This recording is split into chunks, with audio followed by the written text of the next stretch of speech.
संजय राठोडांना लोकसभेला उमेदवारी दिली जाणार आहे, ज्यांच्यावरती तुम्ही आता हा विषय काय आहे का? नाही, महिलेवरती मला एवढंच सांगायचं आहे, महिलावरती आरोप करणाऱ्या मला संजय एवढंच राठोडांना सांगायचंय, त्याला ज्या काही गोष्टी मिळत आहेत त्या उद्धव ठाकरेंनी क्लीन चिट दिल्यामुळे मिळत आहेत.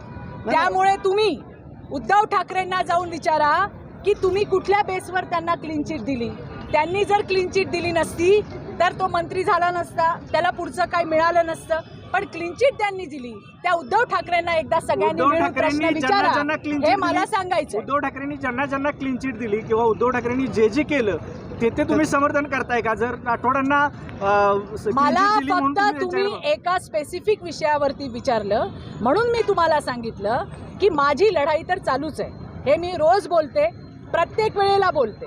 पण आता हे का झालं?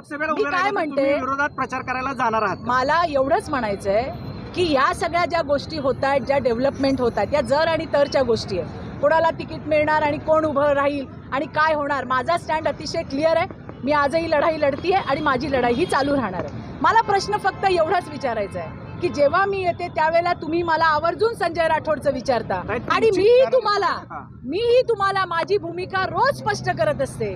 मी कालही बोलले, मी आजही बोलले, मी उद्याही बोलणार आहे. माझी केस आहे, ती केस मी लढणार आहे.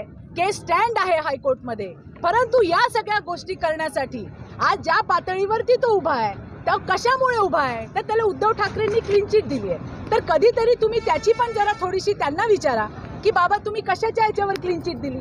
तुम्ही क्लीन चिट दिली नसती तर कदाचित आजचा सिनारिओ जो आपल्याला दिसतोय तो दिसला नसता. नाही, क्लीन चिट बरोबर तुम्ही बोलताय, परंतु ज्यावेळी उद्धव ठाकरे सांगत होते की यामध्ये चौकशी होती त्यावेळी तुम्ही अगदी आक्रमक होऊन सरकार विरोधात, आज तुम्ही क्लीन चिट बोलत नाही. नाही, मी बोलते ना, संजय राठोड मी रोज बोलते, मंत्रीपद मिळालं, आता मी रोज लोकसभेची बोलते. ज्या दिवशी शपथविधी झाला त्याही दिवशी मी बोलले. साताऱ्याचा मीडिया थोडासा मागे असेल, युट्यूबवर जाऊन चित्रवाग केलं तरी तुम्हाला मिळेल. मी माझ्या भूमिका स्पष्ट करत असते, त्याच्यावरून यू टर्न नाही. पण मला तुम्हाला सगळ्यांना रोज मला प्रश्न विचारण्यापेक्षा एक दिवस जरा तात्कालीन मुख्यमंत्र्यांना प्रश्न विचारा, कुठल्या बेसवर क्लीन चिट दिली, सगळ्या प्रश्नांची उत्तरं मिळतील. धन्यवाद.